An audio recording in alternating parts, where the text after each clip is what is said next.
J'aimerais bien. Je ne suis pas sûr que ce soit... on ne réhabilite pas quelqu'un après, quand il est mort, c'est bien. Je réponds oui à cette question. Je trouve que cet homme a terriblement souffert, que le nom de Dreyfus a été sali. J'ai entendu qu'Éric Zemmour a récemment dit qu'on ne saurait jamais vraiment la vérité sur Alfred Dreyfus. Il ne faut quand même pas exagérer. Ça a quand même été extrêmement documenté. On sait comment les choses ont eu lieu, qui a dit quoi, comment, de quelle manière. Cette affaire Dreyfus est théoriquement réglée.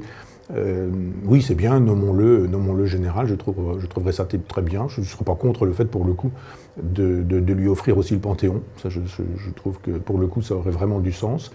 Mais je trouve qu'on fait assez peu d'histoire, on fait de l'histoire n'importe comment. Aujourd'hui, on est anachronique.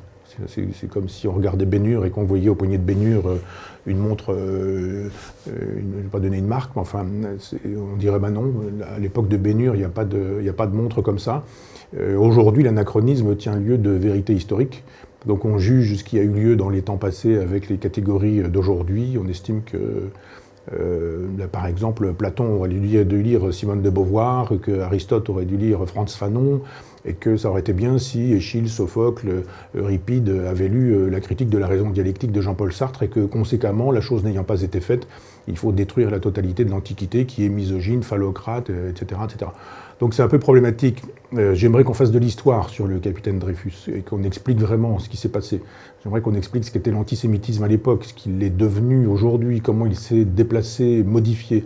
Si tel était le cas, c'est-à-dire s'il y avait vraiment une pédagogie associée à cette réhabilitation du capitaine Dreyfus, hélas, dire qu'on est encore obligé aujourd'hui de réhabiliter le capitaine Dreyfus, ça devrait régler ce problème-là.